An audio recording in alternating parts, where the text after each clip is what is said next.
terhormat, Ibu Enik Marhamah selaku narasumber pada malam hari ini.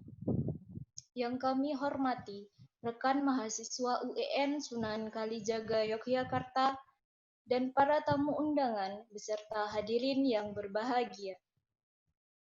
Bismillahirrahmanirrahim. Assalamualaikum warahmatullahi wabarakatuh.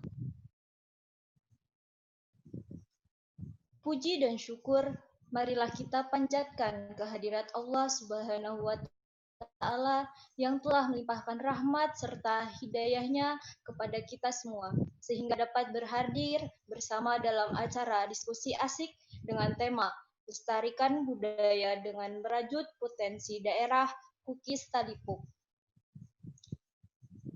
Sholawat beserta salam, marilah kita curahkan kepada baginda Nabi besar Muhammad Sallallahu Alaihi Wasallam, yang mana berkat beliaulah yang telah membawa kita dari zaman jahiliyah ke zaman yang penuh terang benderang, yang menjadi suri tauladan, khotimul anbiya, dan yang membawa Islam menjadi agama yang rahmatan lil alamin.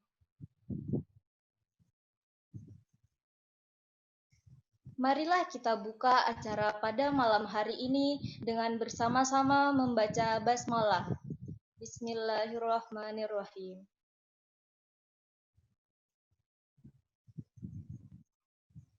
Memasuki acara inti kita, yakni acara diskusi asik dengan tema Lestarikan Budaya dengan Merajut Potensi Daerah Kukis Talipuk, Rabu 22 Juli 2020. Dengan narasumber Ibu Enik Maslahah selaku dinamisator Program Desa Peduli Gambut Wilayah Kalimantan Selatan.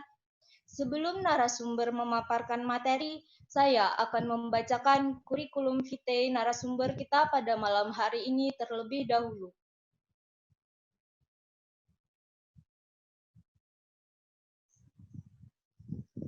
Nama, Enik Maslahah. Tempat tanggal lahir, Gresik, 29 Oktober 1971. Jenis kelamin perempuan. Alamat, Komplek BTN Jalan Nelayan nomor 48 RT 8 Kota Raja, Amuntai Selatan, Hulu Sungai Utara, Kalimantan Selatan. Nomor HP 081804186111. Usaha, founder Kukis Talipuk, kukis berbahan tepung biji teratai. Pendidikan 1989 hingga 1995, Fakultas Usuluddin IAIN Sunan Kalijaga Yogyakarta. 1996 hingga 2000, Program Master Ilmu Kependudukan UGM Yogyakarta. Di antara pengalaman organisasi beliau, aktif di Pres Mahasiswa Arena IAIN Sunan Kalijaga Yogyakarta, Kelompok Diskusi Filsafat Islam IAIN Sunan Kalijaga Yogyakarta, Direktur Yayasan Rahim Bumi, Pusat Pemberdayaan Perempuan dan Kelestarian Lingkungan, Hulu Sungai Utara, Kalimantan Selatan. Di antara pengalaman riset, pandangan santri perempuan tentang perempuan di PP Ploso Kediri, Jawa Timur. Handbook Perlindungan Anak dari Kekerasan Seksual, Mitra Wacana WRC. Artikel tema, Perempuan dan Lahan Gambut di Jurnal Perempuan. Di antara pengalaman training dan workshop, fasilitator penguatan organisasi perempuan di Desa Darussalam, Danau Panggang, Hulu Sungai Utara. Moderator dalam diskusi tentang perhutanan sosial di Hulu Sungai Utara. Itu tadi kurikulum vitae dari narasumber kita pada malam hari ini. Kepada Ibu, waktu dan tempat kami persilahkan. Terima kasih pada Saudari Nikmah yang telah mengantarkan untuk diskusi kali ini. Kita kurikulum vitae saya sudah dibacakan dengan lengkap dan saya ucapkan selamat malam kepada teman-teman UIN Sunan Kalijaga yang berasal dari Banjarmasin, kemudian Banjarbaru, Ambon Selatan, dan sekitarnya. Pada malam hari ini, saya dikasih amanah untuk teman-teman kita, teman-teman dari UIN Sunan Kalijaga untuk sharing ya, untuk sharing saja tentang potensi yang ada di Hulu Sungai Utara. Nah, dan apa yang saya lakukan? Dan apa yang saya lakukan di sini terkait dengan potensi yang ada di Hulu Sungai Utara. Ya, baik, saya akan sharing tentang apa yang saya lakukan di Hulu Sungai Utara. Saya kemarin mencoba menulis di PPT ini dengan judul Wadaiku, Lestarikan Budaya Merajut Potensi Daerah dengan Kasus Kukis Talipuk Hulu Sungai Utara. Nah, Wadaiku ini adalah brand dari produk yang kami produksi. Ini suatu produk untuk jenis pangan kukis talipuk. Nah, sebelum kita mulai ke produk kami, saya akan sharing tentang, kita mulai dulu tentang potensi di Hulu Sungai Utara itu apa saja sih, gitu. Nah, untuk teman-teman yang biar bisa kita memberikan gambaran secara singkat di mana itu Hulu Sungai Utara, kemudian letaknya seperti apa, sosialnya seperti apa. Nah, Hulu Sungai Utara itu wilayahnya berada di Kalimantan Selatan yang di bagian utara. Ini yang ada merahnya ini Hulu Sungai Utara berdekatan dengan Kalimantan Tengah, kemudian agak jauh lagi dari Kalimantan Timur. Nah, secara geografis luasnya 880 km persegi. Ini seperti 2,38%-nya dari wilayah Kalsel. Nah, Hulu Sungai Utara ini terkenal dengan potensi rawanya, sehingga dari secara geografis mereka memiliki rawa dengan 80% lahannya itu dikelilingi oleh rawa.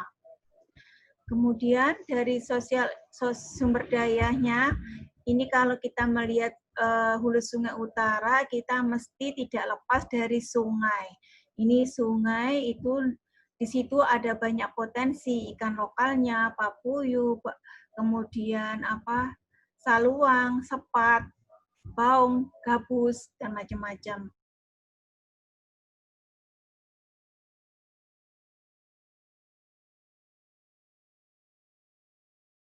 Tanaman air di situ salah satunya adalah teratai. Di sini banyak muncul ada teratai dengan berbagai jenisnya, ada dengan nama daerah yang banyak, Talipuk, kemudian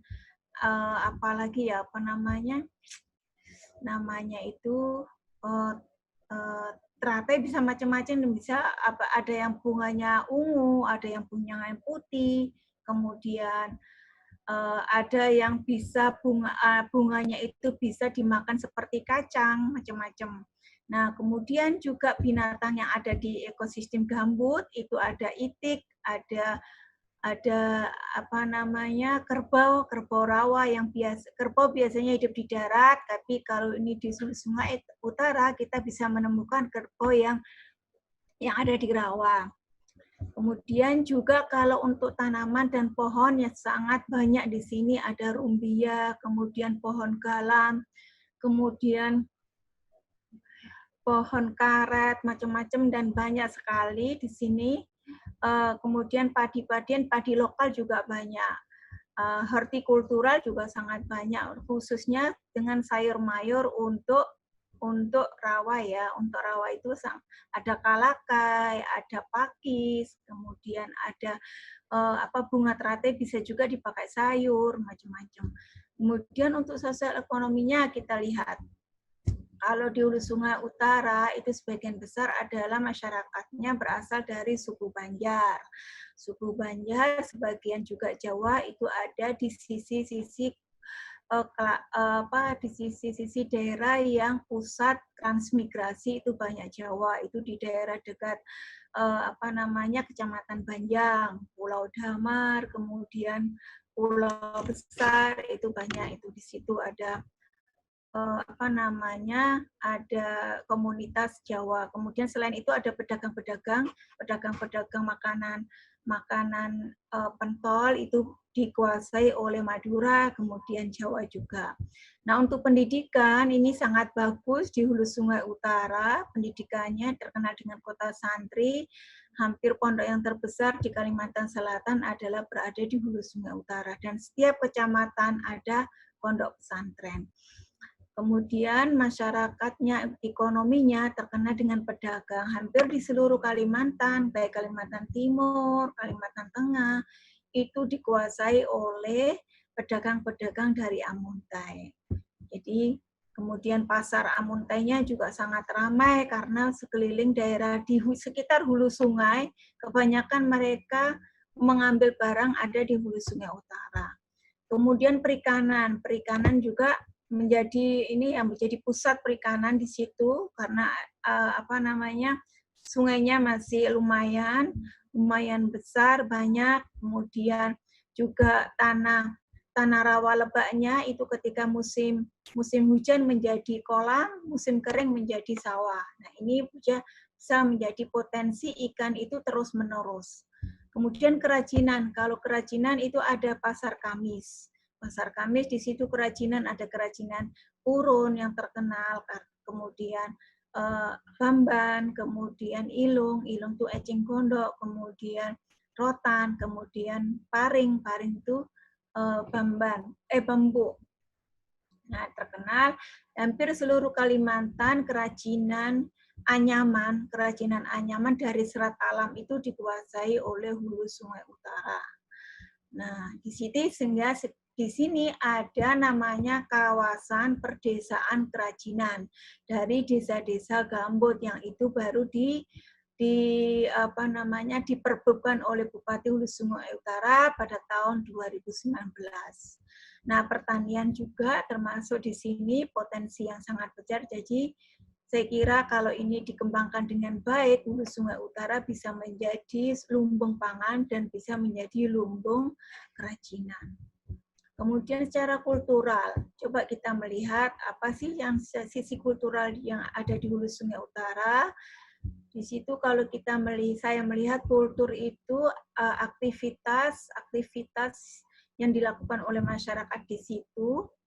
Itu bisa yang ada kesenian mahidin, kemudian habsyi, kemudian tarian, kemudian ada musik panting, kemudian ada madihin, dan kemudian kalau untuk pangan itu ada pasar wadai, bawadayan namanya. Jadi ini kultur yang sangat khas dilakukan oleh Hulu Sungai Utara percampuran antara kultur Hindu dengan Islam. Namun sekarang kultur ini untuk Hindu itu agak mulai memudar, sekarang lebih Islam yang lebih menonjolkan Islam simboliknya lebih kental. Nah, kemudian coba kita lihat di gambar ya, saya tadi lupa memperlihatkan gambar ini salah satunya ya, ada pasar itiknya. Jadi Hulu Sungai Utara itu meskipun tidak memiliki tambang, kemudian tidak memiliki perkebunan sawit yang luas, kemudian tidak memiliki batu bara, itu tetapi dia adalah aspek ekonominya itu sangat dinamis. Karena aktivitas perekonomian kerakyatan itu lebih menonjol. Jadi pertumbuhan ekonominya saya kira meskipun pertumbuhan ekonominya itu kalau dilihat secara makro itu kecil, tetapi kalau dilihat aktivitas perekonomian kerakyatan itu lebih kuat di Hulu Sungai Utara dibandingkan dengan daerah-daerah yang memiliki tambang, karena tambang itu biasanya itu pertumbuhannya tinggi tapi belum tentu aktivitas perekonomian kerakyatannya itu menonjol. Ini bisa kita lihat ada pasar itik, ada khusus pasar itik, kemudian ada khusus pasar telur, ada khusus pasar kerajinan, ada khusus pasar sayur, kemudian ada khusus lagi pasar lemari. Nah, ini artinya ekonomi kerakyatan di sini itu berkembang dengan baik. Tinggal kita mengelola bagaimana ini mengatur manajemennya. Kemudian, kenapa saya membidik Talipuk ya? Membidik, dan kenapa tiba-tiba saya itu membidik Talipuk? Padahal tadi kalau kita melihat potensinya ini sangat besar. Nah, kenapa saya memilih ini Talipuk? Salah satu potensi tanaman air yang ada di Hulu Sungai Utara. Pertama, saya melihat Talipuk ini bisa menjadi produk unggulan atau produk khas untuk untuk Hulu Sungai Utara, karena apa? 89% itu lahannya adalah lahan didominasi oleh lahan rawa, gambut, atau rawa lebak. Nah, di sini artinya itu banyak tanaman air. Nah, tanaman air ini belum dibudidayakan, tetapi masih bersifat liar.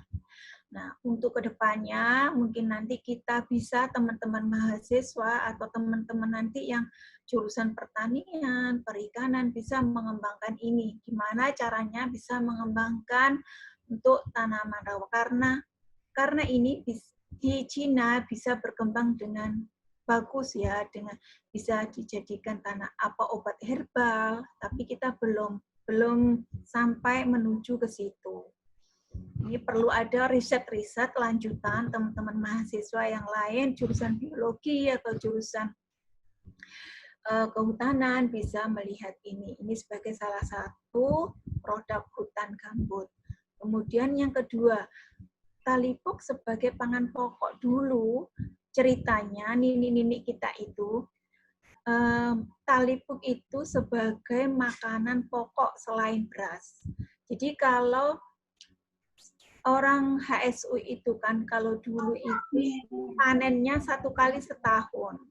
Nah, karena rawa lebak itu kan 1 kali panen, kemudian nanti habis itu tanahnya ditutupi air. Nah, disitulah muncul tanaman air ini, tanaman Talipuk, tanaman teratai. Nah, dulu orang kalau tidak ada beras, itu makannya Talipuk. Itu bisa dipakai bubur, kemudian jenang, apem. Pokoknya kue-kue basah itu bisa dipakai dari Talipuk. Nah, jadi ini sebagai sumber khas, cuma sekarang ini kita tidak banyak menjumpai kue-kue yang dari Talipuk. Paling yang masih bertahan itu adalah kue cincin ya. Itu bisa kita lihat nanti di pasar Amuntai berjejer-jejer, kalau hari Kamis itu banyak. Kemudian saya melihat saat ini teman-teman, anak-anak muda, kemudian adik-adik SD, adik-adik, kemudian orang dewasa pun juga sudah mengalami ada pergeseran pola makan. Pergeseran pola makan ini artinya dulu orang memakan itu makanan basah, makanan fresh. Sekarang orang juga cenderung tidak memakan makanan fresh, tetapi makanan yang sudah dikemas, dan ini makanan yang sudah tidak berasal dari bahan lokal. Itu bisa dari pabrik ciki, kemudian wafer, kemudian macam-macam biskuit. Nah, itu semua. Itu sudah merajai, hampir semua anak sekarang makan donat. Jarang anak yang makan bubur Talipuk. Ya.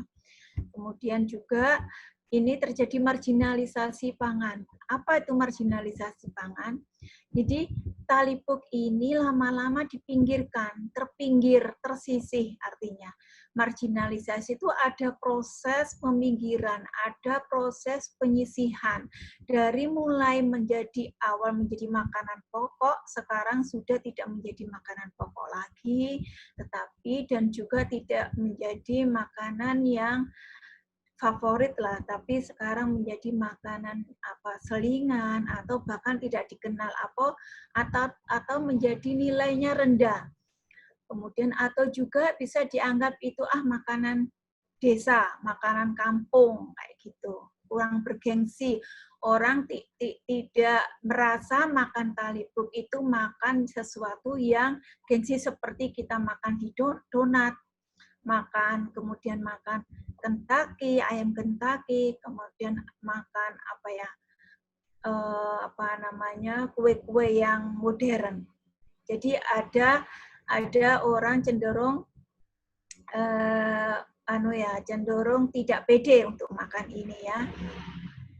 Kemudian ini kita saat ini perlu memikirkan apa inovasi yang harus kita kembangkan. Kalau itu sekarang menjadi nilainya rendah, kita perlu mengangkatnya. Nah ini kita perlu mengasah kreativitas kita nih dari masyarakat dan lingkungan. Kalau untuk masyarakat itu yang paling dirasakan itu adalah efek ekonominya. Nah, efek ekonomi ini kita melihat memang di sini ada sisi pemberdayaan ekonomi ya, pemberdayaan ekonomi untuk perempuan, terutama untuk perempuan petani. Kemudian nanti kalau udah besar, mudah-mudahan Wadaiku besar ini nanti bisa menggandeng beberapa perempuan untuk bisa mengembangkan kukis talipuk ini. Itu impian kami. Kita bisa punya rumah teratai gitu kan, dan ini juga sudah banyak yang mengembangkan ya di sini. Dan saya juga senang bahwa di Hulu Sungai Utara ini sudah ada banyak yang mengemas pangan talipuk ini. Ada yang dari pipang, kemudian ada yang dari pipang coklat, macam-macam. Nah, ini salah satunya juga ada kukis talipuk yang produk kami. Kemudian efek lingkungannya apa? Efek lingkungannya itu bisa menyuburkan lahan rawa dan menjaga ekosistem rawa dan gambut. Jadi kalau talipuk, tanaman talipuk ini tanaman talipuk nih.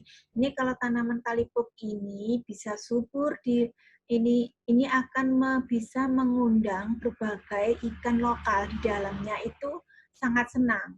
Ikan lokal seperti papuyuh, kemudian sepat, itu akan senang hidup di bawah teratai ini. Itu dari sisi ikan.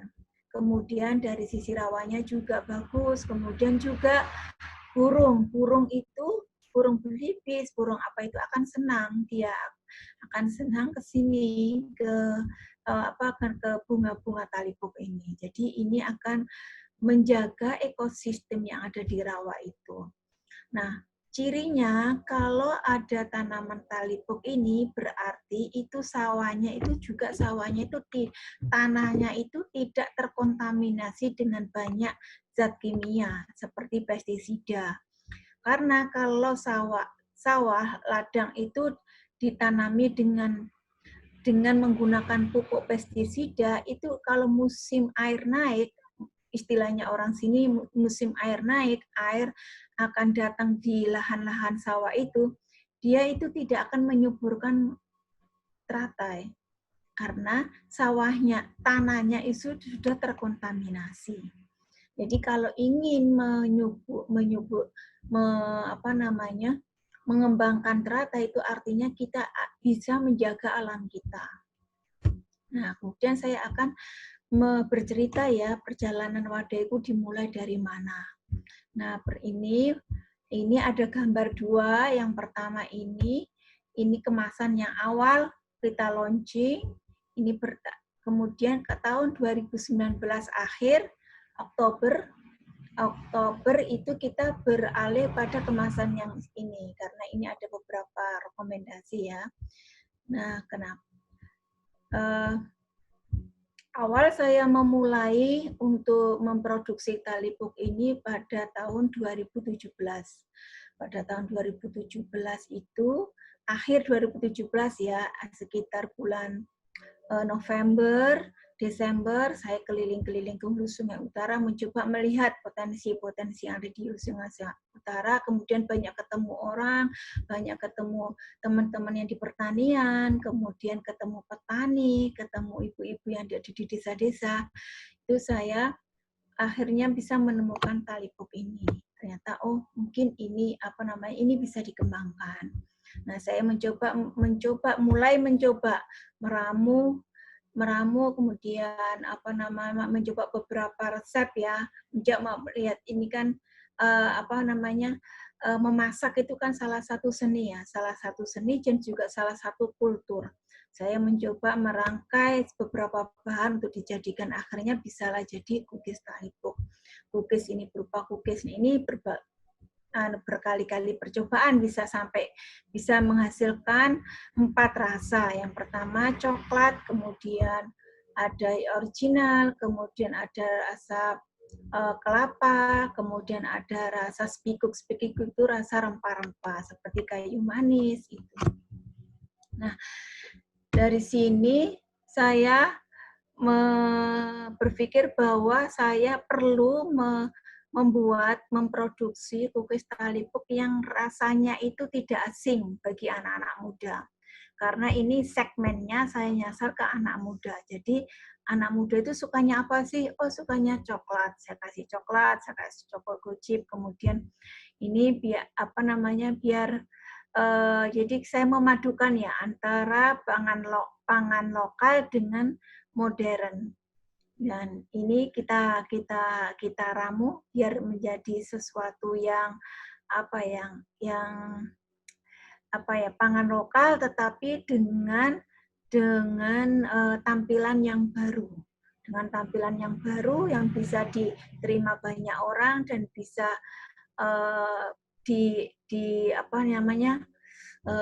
praktis, dianggap praktis, bisa dibawa kemana-mana, bisa menjadi oleh-oleh, dan cantik dilihat, orang juga tidak malu membawanya kemana-mana. Jadi saya mencoba itu membuat rasa yang modern, membentuk dengan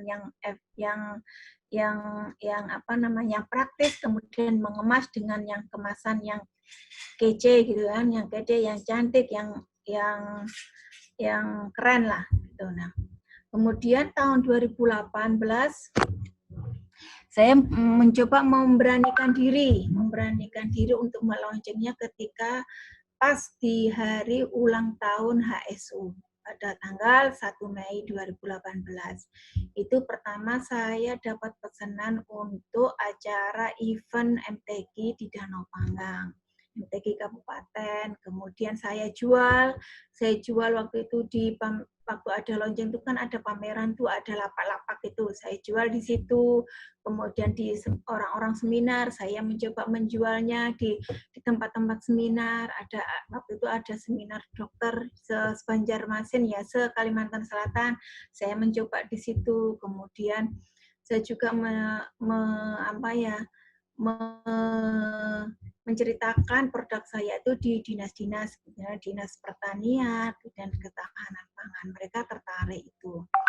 Nah, kemudian pada bulan Juli saya itu ketemu dengan dosen Unlam. Dosen Unlam yang itu sangat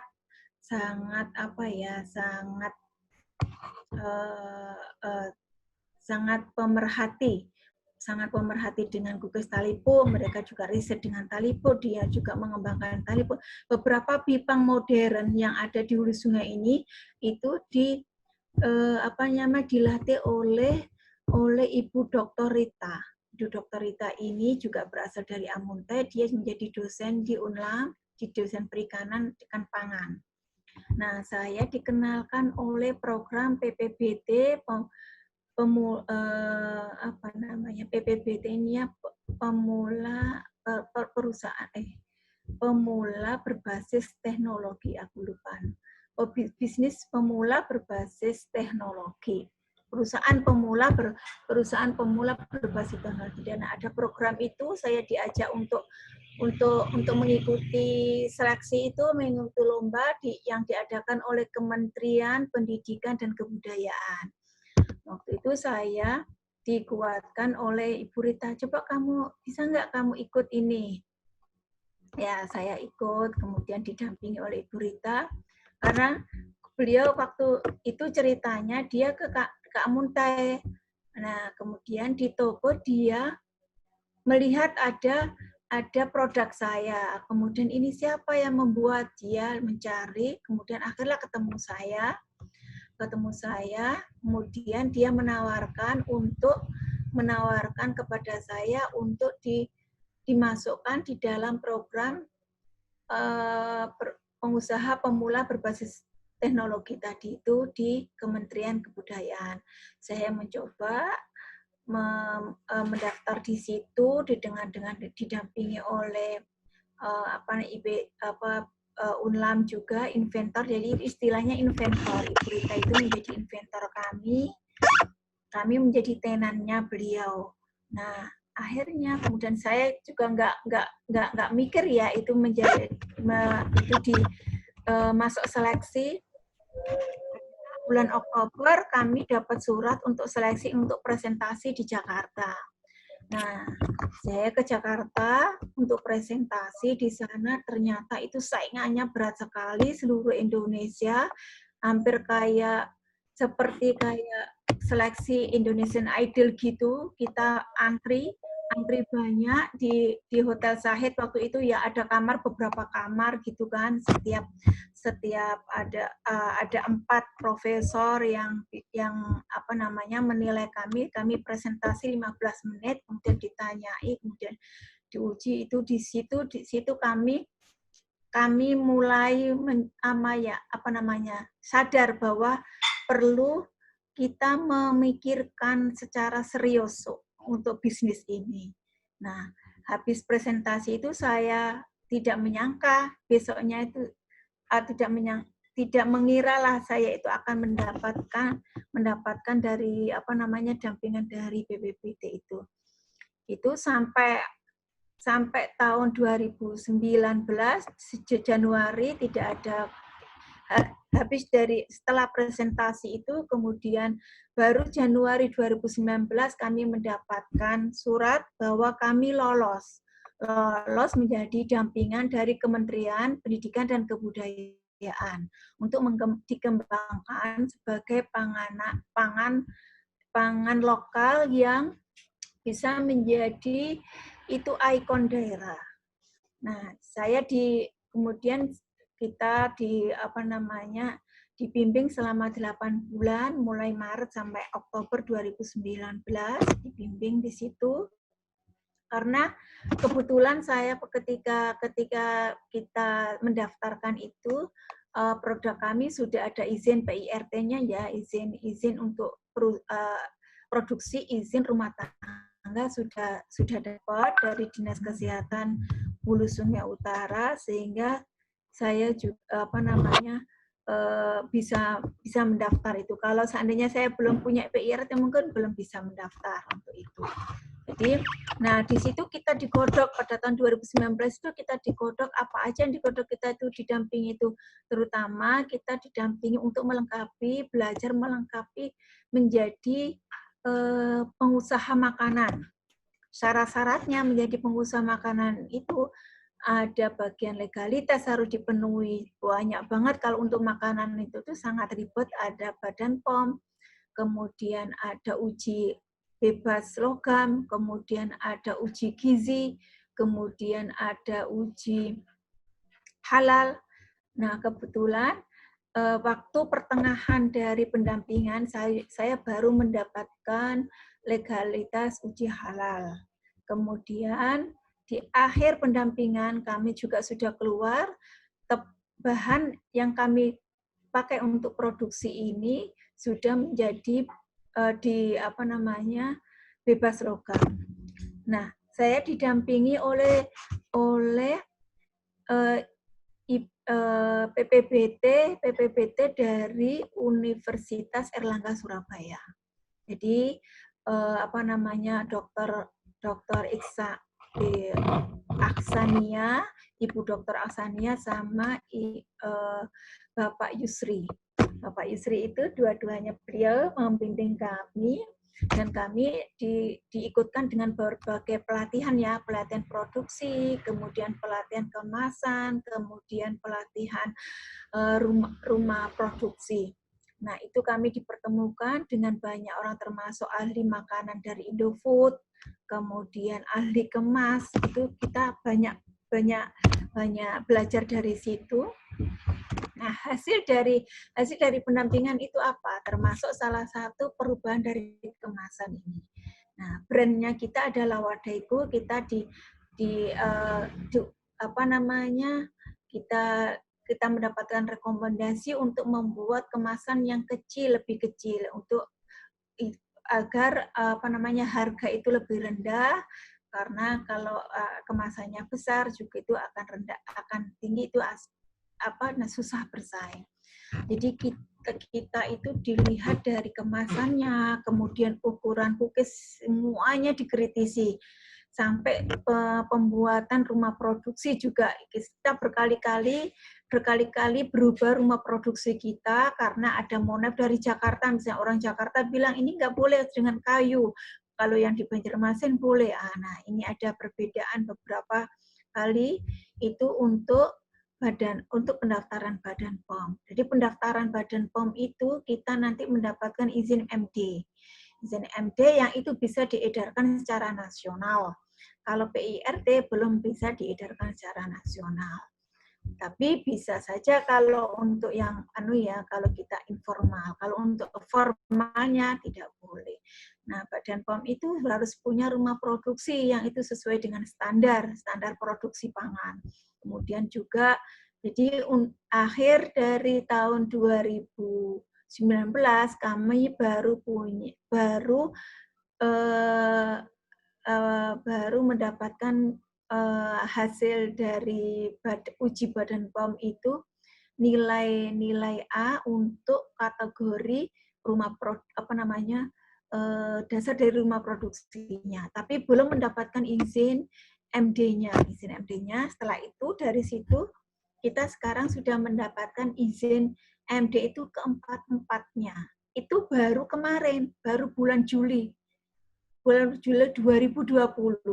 Baru 2020 itu saya baru mendapatkan izin dari Badan POM. Dan itu sangat ribet sekali. Dan itu, nah ini perjalanan Wadaiku ya, dari lika-likunya dari mulai pertama, kemudian jadi awal dari uji coba, kemudian kita launching, kemudian kita ketemu dengan Dr. Rita dari UNAM, kita dipertemukan dengan LPPM, dan kita sampai produk kita sekarang sudah bisa menjadi produk yang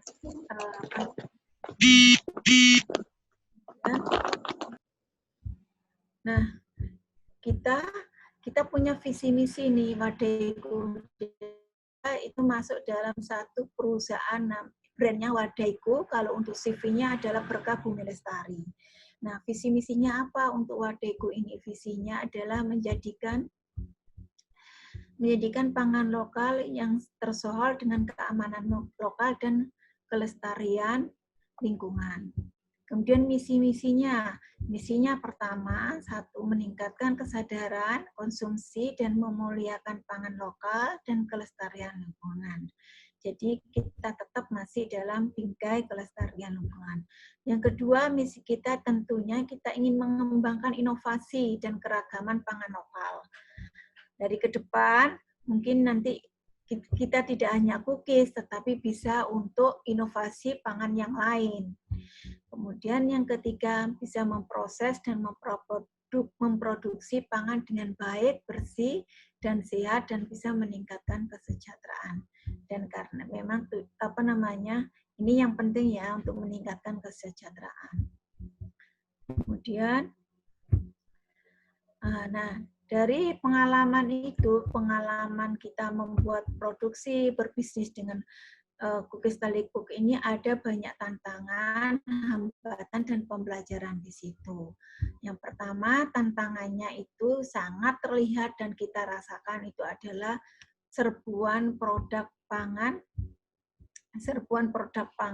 pabrik atau instannya lebih murah merambah ke pedesaan. Dari tidak hanya di perkotaan, bahkan di desa-desa pelosok pun sudah banyak ada wafer, ada biskuit yang itu sangat murah. Bisa 5.000, 4.000 itu bisa kita beli ya. Bahkan 2.000, 1.000 dengan bingkisan satu-satu dan bingkisannya sangat apa ya? Keren dan juga sangat teknologinya tinggi kemasannya itu. Kami untuk apa namanya produksi kami belum bisa mengemas dengan satu-satu itu karena itu mahal. Tapi kalau untuk apa namanya level pabrik itu bisa murah ya karena modalnya lebih besar. Kalau kami masih modalnya kecil, jadi belum bisa mengemas satu-satu seperti misalnya kayak apa namanya ya biskuit yang Oreo itu kan bisa dibungkus satu-satu ya itu. Nah kemudian juga ini lidah rasa anak-anak sekarang itu sudah berbeda dengan lidah orang-orang zaman dulu ya.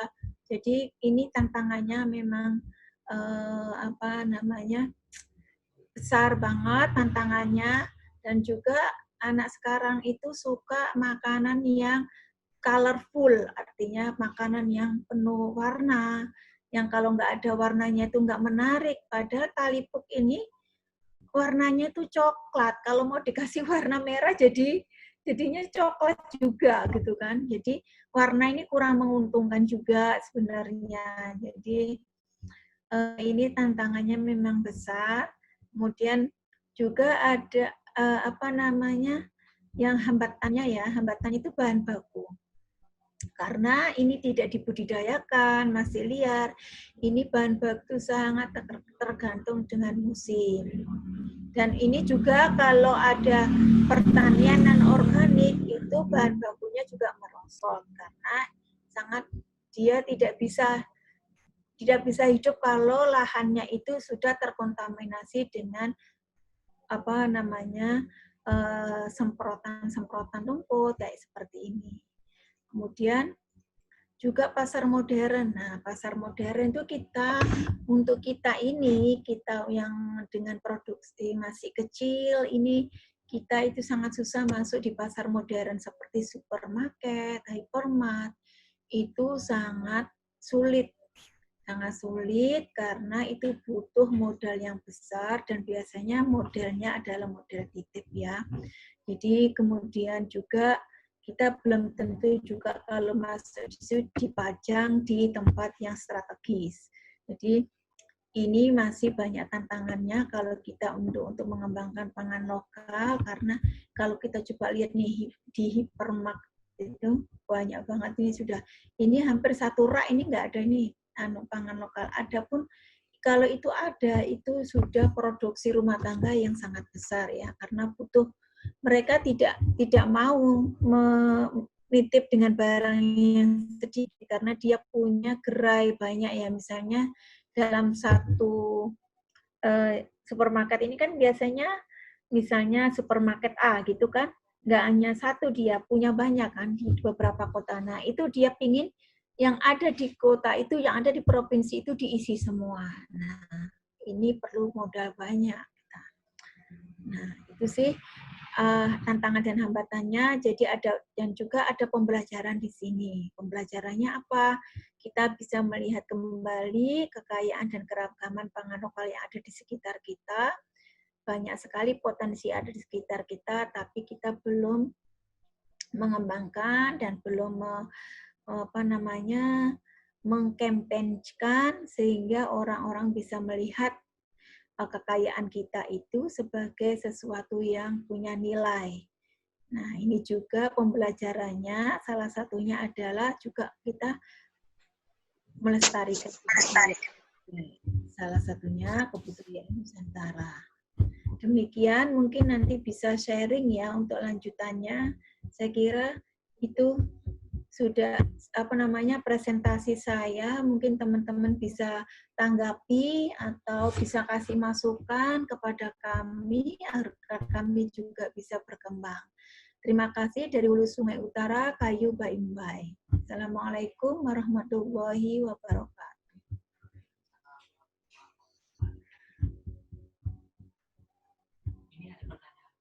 Ya.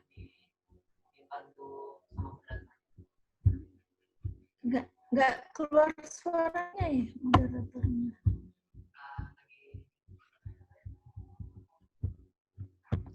Kami ucapkan terima kasih kepada narasumber yang telah membagikan ilmu dan pengalamannya.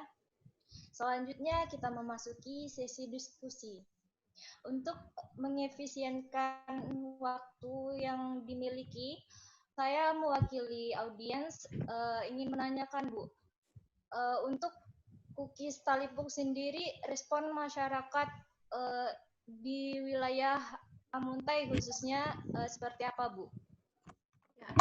Terima kasih, itu pertanyaan yang bagus sekali ya. Karena kita ini salah satu produk kita ini adalah produk yang yang tidak populer, yang tidak publis gitu ya. Jadi kita perlu banyak sosialisasi. Nah, kita awal membuat produk ini, saya tawarkan ke beberapa dinas karena saya melihat dinas ini bisa mempopulerkan juga gitu kan. Saya ke beberapa dinas Disperindakom, kemudian Dinas Ketahanan Pangan, responnya sangat bagus semuanya, nggak ada yang jelek. Mereka sangat mendukung dan setiap event daerah itu mereka memesan produk kami ya. Event HUT hari ulang tahun, kemudian event pameran-pameran yang ada di Jakarta. Setiap misalnya di Dinas Disperindakom itu satu tahun itu dia bisa pameran 3 kali di Jakarta. Itu mesti membawa produk kami dan itu banyak yang penasaran karena unik, maksudnya unik. Kemudian Dinas Ketahanan Pangan juga memilih kita untuk menjadi salah satu peserta lomba makanan pangan lokal non terigu, makanan lokal di Banjarmasin. Nah, alhamdulillah saya juga mendapatkan mendapatkan hadiah menjadi kalau nggak salah nomor 2 kayaknya untuk makanan snack ya, makanan yang berbasis snack. Nah, itu mendapat juara 2 di provinsi. Kemudian juga dinas-dinas kalau ada tamu-tamu itu mesti memesan kami. Kemudian juga di toko-toko supermarket, hampir seluruh supermarket yang ada di Hulu Sungai Utara kami masukin, dan itu juga responnya bagus. Kata penjualnya kebanyakan yang membeli Cookies Talipuk ini untuk oleh-oleh.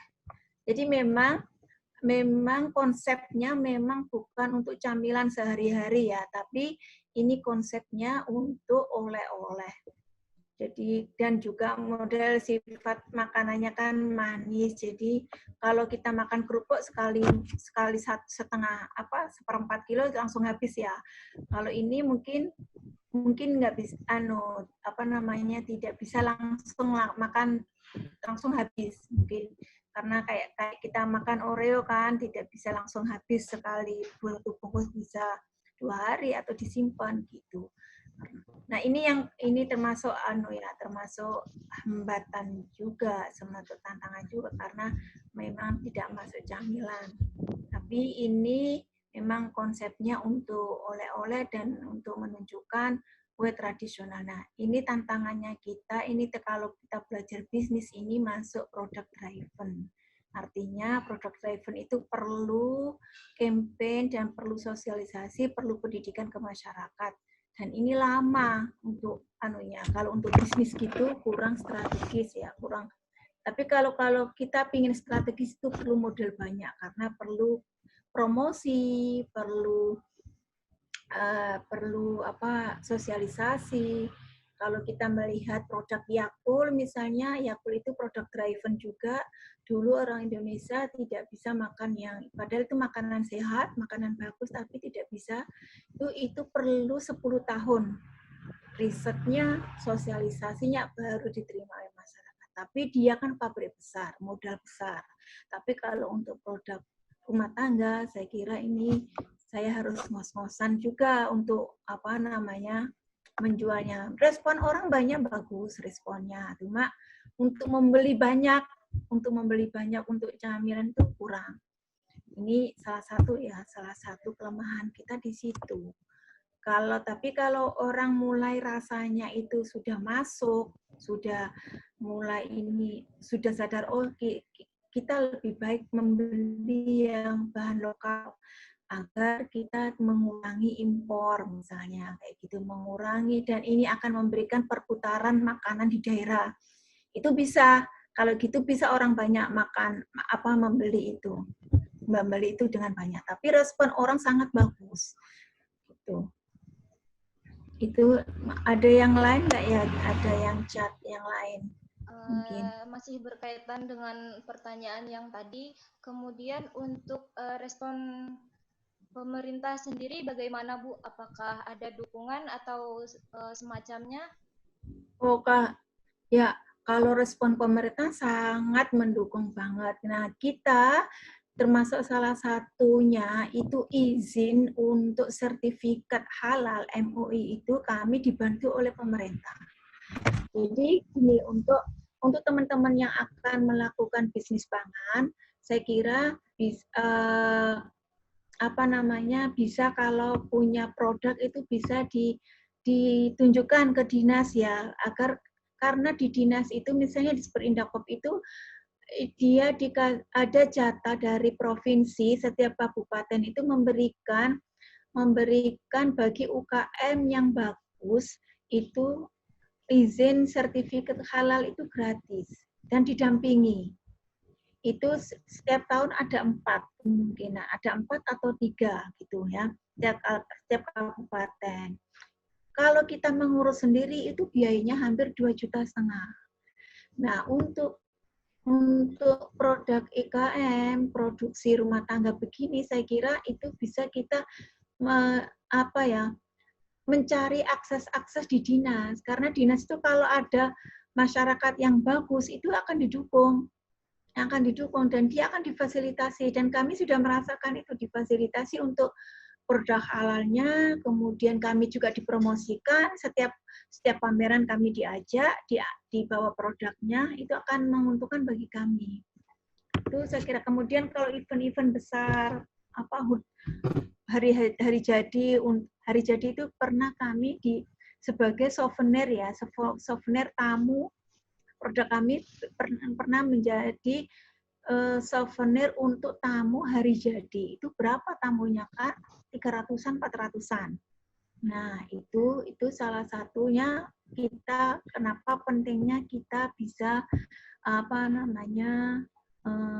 kalau kita campaign ke pemerintah ya. Karena pemerintah juga punya program berapa target dia, 1 tahun ini dia bisa mengeluarkan target IKM terbaik berapa jumlahnya. Itu salah satunya ada gitu. Kemudian kalau kita berkelompok itu ada juga bantuan alat-alat.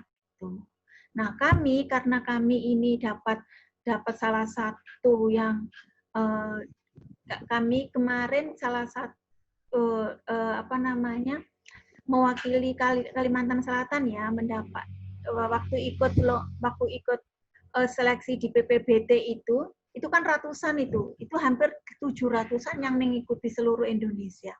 Dari Kalimantan Selatan itu yang mendapatkan itu ada 3. 1 pangan, saya pangan 1, yang 2 itu produk untuk bahan bakar dari bahan bakar dari kelapa atau apa gitu. Kemudian yang ketiga suling untuk air gambut. Jadi saya Kalimantan Selatan 3, kalau Jawa banyak. Jawa Timur itu hampir bisa 20-an atau 25 gitu. Jadi seluruh Indonesia kemarin berapa? 100-an atau apa.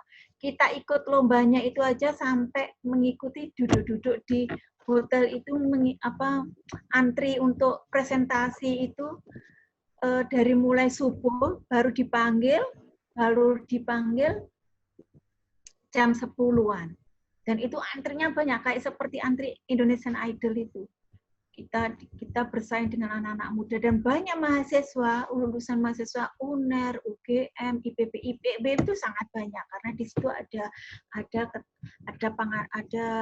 teknik pangan, dan itu tidak hanya pangan ya, itu semua produk yang dianggap ada jenis pangan, kemudian ada jenis pertanian, kemudian ada jenis kayak startup kayak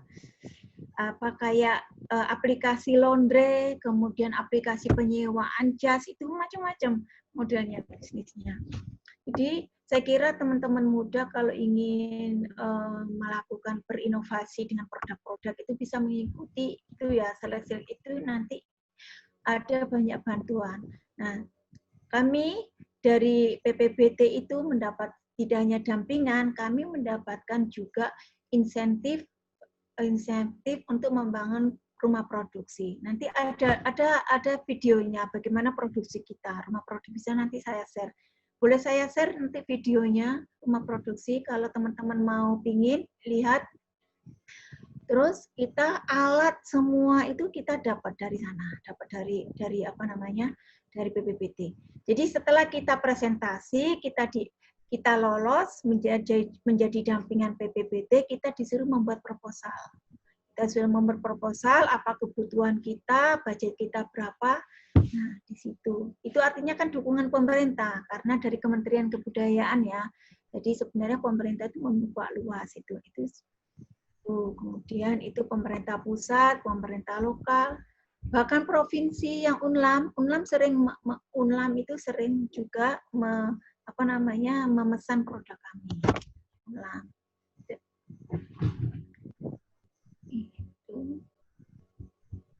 Itu saya kira dan di chat masih banyak ada beberapa pertanyaan ya di situ. Ya Bu, mungkin saya mewakili saja mungkin pertanyaan terakhir karena mengingat waktu juga. Iya.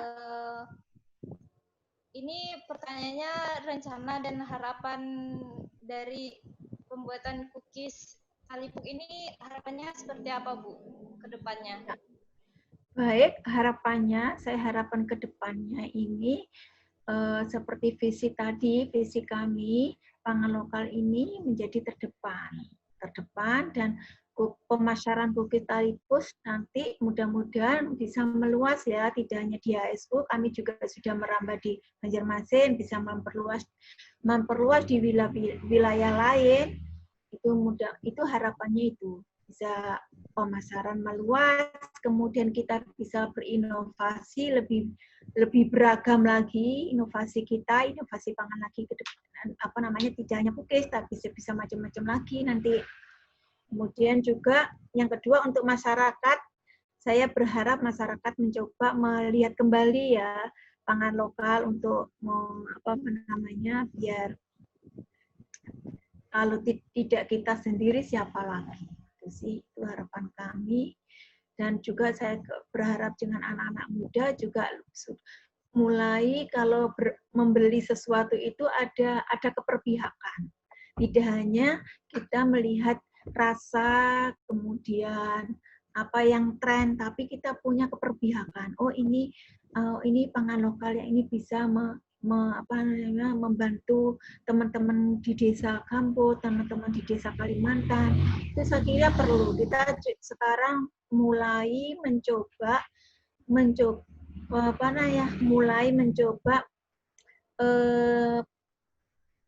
berpikir yang ada keperpihakan terhadap tradisi kita, kultur kita, tradisi kita coba mulai di situ tonjolkan. Itu saya kira, Mbak Nikmah, mudah-mudahan ini bermanfaat dan saya terima kasih banyak atas kesempatan ini dan saya juga mohon maaf bila ada kesalahan, kemudian atau ada kata-kata yang tidak berkenan ya. Saya mohon maaf dan wallahu muwaffiq ila aqwamit thoriq. Wassalamualaikum warahmatullahi wabarakatuh. Waalaikumsalam warahmatullahi wabarakatuh. Saya ucapkan terima kasih kepada Ibu Enik yang telah berdiskusi dengan kami dan juga kepada rekan-rekan yang sebenarnya masih banyak pertanyaan, namun karena waktu kita juga terbatas, mungkin nanti teman-teman bisa menanyakan langsung kepada Ibu atau bisa langsung datang ke tokonya untuk bisa lebih mengenal lebih jauh lagi. Baik, acara yang terakhir yaitu penutup. Marilah kita tutup. Alhamdulillahirrabbilalamin. Saya mengucapkan terima kasih atas perhatian hadirin semua. Dan saya selaku pembawa acara mohon maaf jika terdapat kesalahan dan kekurangan kata yang kurang berkenan. Wabillahi taufik wal hidayah. Wassalamualaikum warahmatullahi wabarakatuh.